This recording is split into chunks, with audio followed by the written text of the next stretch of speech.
তো আজকে আমি দেখাবো কিভাবে আপনি একটি প্রফেশনাল ভাবে মোবাইল দিয়ে বিভিন্ন ধরনের অ্যানিমেশন বানাবেন। তো সেক্ষেত্রে আমি আজকে যেটা অ্যানিমেশন দেখাবো, এটা অ্যানিমেশন নাম হচ্ছে আপনার জুম আউট অ্যানিমেশন। আপনি বিভিন্ন ধরনের বড়, বড় যে আপনার ক্রিয়েটর আছে বা ইউটিউবার আছে তাদের দেখবেন তারা বিভিন্ন ধরনের অ্যানিমেশন ব্যবহার করে তাদের ভিডিও এখানে সুন্দর করে দেবো। তো সেক্ষেত্রে আমাকে যেটা করতে হবে, আমি অ্যালাইট মোশন ব্যবহার করতেছি। অ্যালাইট মোশনে আপনার প্লাস আইকনে চাপ দিবেন। দিয়ে এখানে একটা আ প্রজেক্ট আপনার ১ম এ নিতে হবে। তো আমি এখানে ক্রিয়েট এ প্রজেক্ট দিলাম, যা আসে তাই। তারপর নিচে দেখেন একটি প্লাস আইকন আছে। প্লাস আইকনে আপনি চাপ দিবেন। প্লাস আইকনে চাপ দেওয়ার পর এখানে মিডিয়াতে যাবেন। মিডিয়াতে আমি কিছু পিএনজি রাখছি, যেগুলো আমাকে এই ভিডিওর জন্য আমাকে ব্যবহার করা লাগবে, এলিমেন্টস। তো সেক্ষেত্রে আমাকে যেটা করতে হবে সেটা হলো ১ম এ একটা ব্যাকগ্রাউন্ড এড করে নিতে হবে। তো ব্যাকগ্রাউন্ড আমি এড করলাম। এড করার পর এটাকে পজিশন মতো ঠিকই আছে। এটাকে আর নতুন কোনো কিছু করার দরকার নেই। তারপর সেকেন্ড আমি যেটা করতে হবে, আবার এই প্লাস আইকনে আমাকে চাপ দিতে হবে। চাপ দেওয়ার পর এখানে দেখবেন যে আমি কিছু পিএনজি রাখছি। তো এই পিএনজিটা আমি চাপ দিলাম, এড করলাম। এড করার পর এটাকে আ সুন্দরভাবে একটা পজিশন মতো আমি সেট করে দেব। ইস্যুটা যেটা এভাবে করতে পারেন যে এভাবে আমি সুন্দরভাবে পজিশন মতো করে দিলাম। তারপর আমাকে ৩ টা পিএনজি এড করতে হবে। তাহলে জুম আউটটা দেখতে অনেক সুন্দর হবে। তো এ ধরনের মানে জুম আউট অ্যানিমেশন আপনার বিভিন্ন ধরনের ডকুমেন্টারি ভিডিওতে, যেমন বড়, বড় যে আপনার ইউটিউবাররা আছে তারা কিন্তু ব্যবহার করে থাকে। তো তারা আসলে হাই লেভেলের মানে ভিডিও এডিটিং করে। তো সেক্ষেত্রে মোবাইল দিয়ে যতটুকু পারা দরকার ততটুকু আমি আপনাদেরকে দেখাইতেছি। তো ২য় যে পিএনজিটা এড করা লাগবে সেটা হলো আমার এই একটা মেইন পিএনজি। তো সেটা করার জন্য আ আমার ওই পিএনজিটা মনে হয় বাইরে আছে রাখা। আরেকটা ফোল্ডারে আছে। আমি এই পিএনজিটা এড করব এইটা।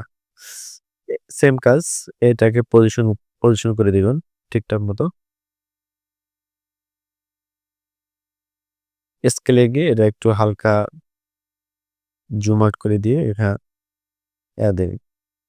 আচ্ছা। সেকেন্ড যেটা করতে হবে, আরেকটা পিএনজি এড করা লাগবে। সেটা হলো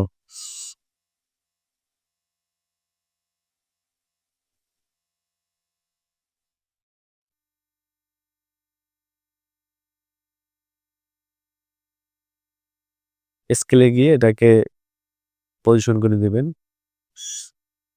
সুন্দর করে দিবেন। ঠিক আছে? দেওয়ার পর ওকে। আমার মোটামুটি কাজ প্রায় মাঝপথে। তো বাম পাশে দেখবেন যে আপনার হাতের বাম পাশে দেখবেন বিভিন্ন ধরনের আপনি যে লেয়ার গুলো ক্রিয়েট করছেন, ভিডিও লেয়ার গুলা, এগুলা এখানে চাপ দিয়ে ধরবেন। চাপ দিয়ে ধরে উপরে একদম উপরে দেখবেন আপনার ক্লিপিং মার্কস আছে, আর তার বাম পাশে আছে আপনার গ্রুপ লেয়ার। তো এখানে আমি গ্রুপ লেয়ারে চাপ দিলাম। গ্রুপ লেয়ার করার পর আমার এগুলো সব এক জায়গায় হয়ে গেল। তারপর এখানে ফার্স্ট আপনাকে একটা কি ফ্রেম দিতে হবে। কি ফ্রেম দেওয়ার জন্য মুভ অপশনে যাবেন। মুভ অপশনে গিয়ে এখানে শুরুতে একটা কি ফ্রেম এড করবেন। তারপর আপনি যতটুকু ডিউরেশন রাখবেন লেয়ারের, সাপোজ আমি এখানে দিচ্ছি 1.15 সেকেন্ড। এখানে একটা 16, এখানে একটা আমি কি ফ্রেম দিলাম।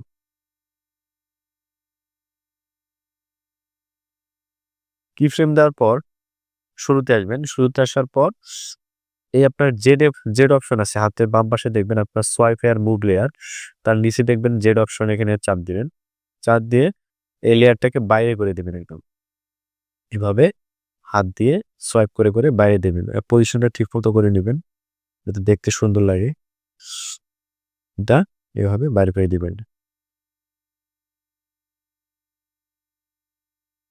ওকে? এভাবে বাইর করে দিবেন। বাইর করে দেওয়ার পর স্মুথটা যাতে সুন্দর হয়, জুম আউটটা যাতে সুন্দর হয় সেটা দেখার জন্য আপনার তার নিচে দেখবেন কি ফ্রেমের নিচে একটা হলো আপনার উম গ্রাফ, গ্রাফ সেকশন আছে যেটাকে বলা হয়। তো এটাকে চাপ দিবেন। চাপ দিয়ে এটাকে স্মুথ একটা গ্রাফ দিবেন। যাতে জুম আউট হওয়ার সময় জিনিসটা আরো সুন্দর দেখায়। স্মুথলি যাতে জুম আউট হয়। ব্যাস। তো ফাইনালি আমাদের অ্যানিমেশন তৈরি হয়ে গেছে। তো এভাবে আপনি সুন্দর, সুন্দর বিভিন্ন ধরনের অ্যানিমেশন তৈরি করতে পারবেন মোবাইল দিয়ে। আপনারা যারা ডকুমেন্টারি ভিডিও বানাবেন তাদের জন্য এই অ্যানিমেশন গুলো অনেক গুরুত্বপূর্ণ, অনেক। আমি আমি শিখছি মোবাইল দিয়ে। আসলে আমার কোনো পিসি-টিসি কোনো কিছুই নেই। আমি মোবাইল দিয়ে শিখছি।